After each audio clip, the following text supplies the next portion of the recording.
আসসালামু আলাইকুম ওরহমতুল্লাহি অবরাকাতুহু। আজকের ভিডিওটি সম্পূর্ণ দেখলে আপনার চোখের পানি ধরে রাখতে পারবেন না। এই ভিডিও থেকে আপনি বুঝতে পারবেন আল্লাহ তাআলা কত মহান।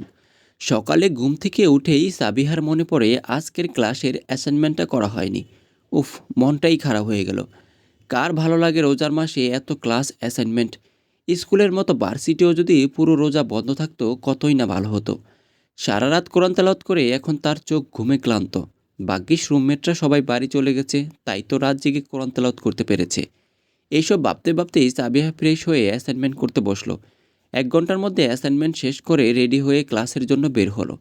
রিক্সা ডাকতে গিয়ে ভাবলো, আচ্ছা আগে দেখি কত টাকা আছে।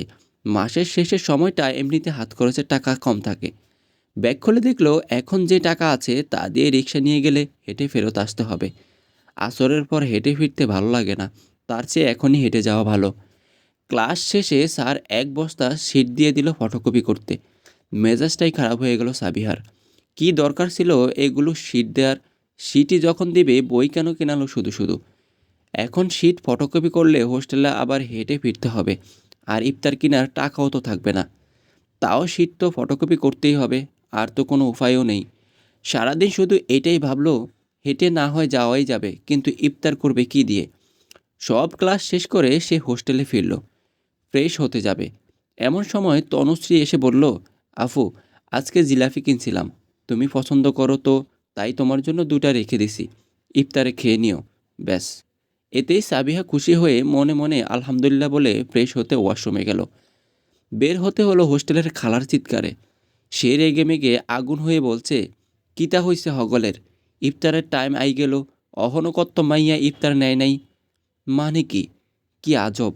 গত 3 বছর সাবিহা এই হোস্টেলে আছে, একবারও তো হোস্টেল থেকে ভুল করে কাউকে একটা খেজুরও দেয়নি। আজ খালা কি বলে চিল্লাচ্ছে। কৌতূহল নিয়ে সে ডাইনিংয়ে গেল।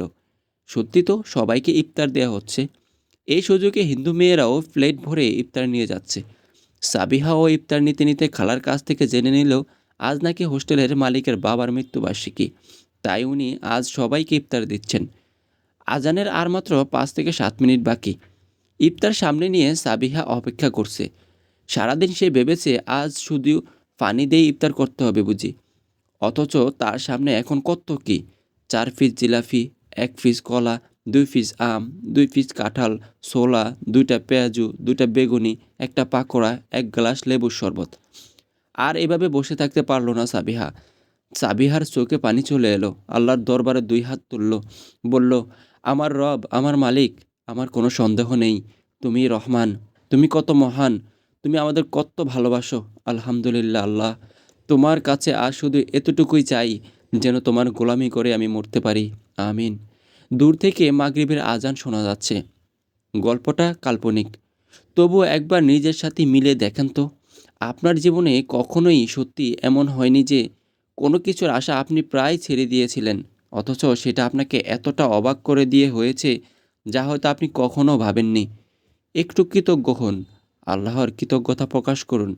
দেখুন, আল্লাহ আমাদের কতই না বিপদ থেকে রক্ষা করেন, কত ভালোবাসেন। কিন্তু বিপদ থেকে আমাদের রক্ষা হলে আমরা আল্লাহকেই ভুলে যাই।